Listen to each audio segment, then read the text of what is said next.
যমুনা নদীতে বিলীন হয়ে যেতে পারে বিশ্বের অষ্টম আশ্চর্য খ্যাত ভারতের আগ্রার তাজমহল। গত বছর মিশরে অনুষ্ঠিত COP27 জলবায়ু সম্মেলনে এই ইঙ্গিত দিয়েছিলেন গবেষকরা। এতদিন বিশেষজ্ঞদের এই সতর্কবাণী পাত্তা না দিলেও সাম্প্রতিক সময়ের ঘটনাবলী সত্যিকার অর্থেই ভাবিয়ে তুলছে বিশ্বের অসংখ্য পর্যটকদের। বিশেষজ্ঞরা বলছেন, পাশ দিয়ে বয়ে চলা যমুনার জলে বিলীন হয়ে যেতে পারে ভালোবাসার অনন্য নিদর্শন তাজমহল, আর তা ঘটতে পারে ২০৫০ সালের মধ্যেই। টানা বর্ষণে সৃষ্ট বন্যায় গত সপ্তাহে আগ্রার তাজমহল চত্বরে ঢুকে পড়েছে যমুনার পানি। তাজমহলে প্রায় দীর্ঘ ৪৫ বছর পর এমন ঘটনা ঘটল। বেদনাদায়ক সেই দৃশ্য COP27 সম্মেলনের সেই পূর্বাভাসেরই প্রতিফলন বলে মনে করছেন জলবায়ুবিদরা।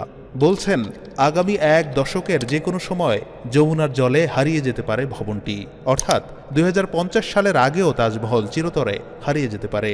তাজমহলে যমুনার পানি ঢুকে যাওয়ার পর দিল্লি ভিত্তিক ব্যতিক্রমধর্মী নিউজ পোর্টাল দ্য নিউ ইন্ডিয়ার এক প্রতিবেদনে মুঘল সম্রাট শাহজাহানের পত্নী প্রেমের এই নিদর্শনটির ভবিষ্যৎ তুলে ধরা হয়েছে। প্রতিবেদনে বলা হয়েছে, জলবায়ু পরিবর্তনে বড় ধরনের ঝুঁকির মধ্যে আছে তাজমহল। বায়ু দূষণের চরম সংকটে পড়েছে স্মৃতিস্তম্ভটি। দিনে দিনে ফ্যাকাশে হচ্ছে দেয়ালের রং, তারই সঙ্গে আবার মিলিত হয়েছে যমুনার দূষিত পানি। সব মিলিয়ে নিজের গায়ের রঙও হারাতে বসেছে ভবনটি। এভাবেই নানা সমস্যার জালে জর্জরিত হয়ে বর্তমানে আধো ডুবে আছে বিখ্যাত পর্যটন কেন্দ্রটি। তবে বন্যার জলে ক্ষতিগ্রস্ত হওয়ার সম্ভাবনা একেবারেই উড়িয়ে দিয়েছে ভারতীয় প্রত্নতাত্ত্বিক জরিপ সংস্থা ASI। তারা বলেছে, চারপাশ জল থই থই করলেও স্মৃতিস্তম্ভটি হুমকির মধ্যে নেই, কারণ বেসমেন্টে এখনও পানি প্রবেশ করেনি। চলতি মৌসুমের রেকর্ড বৃষ্টিপাত উত্তর ভারতের বিস্তীর্ণ এলাকা জুড়ে ভয়াবহ বন্যা নিয়ে এসেছে। পানিতে ফেপে উঠেছে যমুনা নদীর জল। পানি পৌঁছে গেছে তাজমহলের সীমানায়ও। সাদা স্মৃতিস্তম্ভের দেয়াল ঘেঁষে পানি থই থই করছে। প্লাবিত হয়েছে ভবনটির পেছনের দিকের বাগানও। বায়ু দূষণের শীর্ষ তালিকায় থাকা দেশটিতে ইতিমধ্যেই হুমকির মুখে পড়েছে তাজমহল। বাতাসে থাকা অতিরিক্ত কার্বন নিঃসরণ ঠেলে দিচ্ছে বিপর্যয়ের মুখে। দেশটির বিষাক্ত বাতাস তাজমহলের সাদা মার্বেলকে বাদামি ও সবুজে রঙে পরিণত করেছে। বিষাক্ত বায়ুর সঙ্গে এবার যুক্ত হয়েছে ভয়াবহ বন্যা। এর আগে গত সপ্তাহে দিল্লির লালকেল্লার দেয়াল ছুঁয়েছিল যমুনার পানি। সোমবার সেই পানি ছুঁয়েছে তাজমহলের দেয়ালে। এছাড়া বন্যার পানিতে তলিয়ে গেছে তাজমহলের পিছনে অবস্থিত একটি বাগানও। টাইমস অব ইন্ডিয়া জানায়, দীর্ঘ ৪৫ বছর পর আবারও বন্যার পানিতে ডুবল বাগানটি।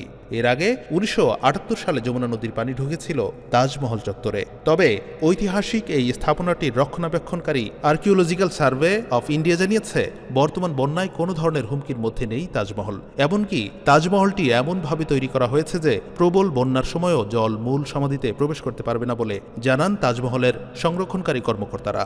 যদিও বিশেষজ্ঞরা বলেছেন যে কমপ্লেক্সের বাইরের দেয়ালে বন্যার পানি পৌঁছানো বিরল ঘটনা।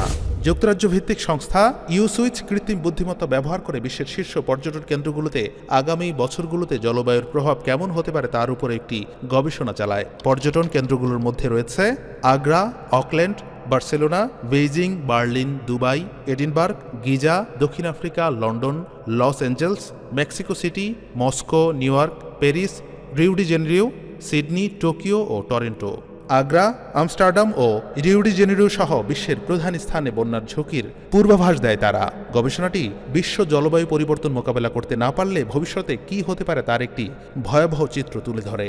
২১০০ সালে প্রতিটি দেশ জলবায়ু পরিবর্তনের দ্বারা ব্যাপকভাবে ক্ষতিগ্রস্ত হওয়ার আশঙ্কা করা হয়েছে ওই গবেষণায়।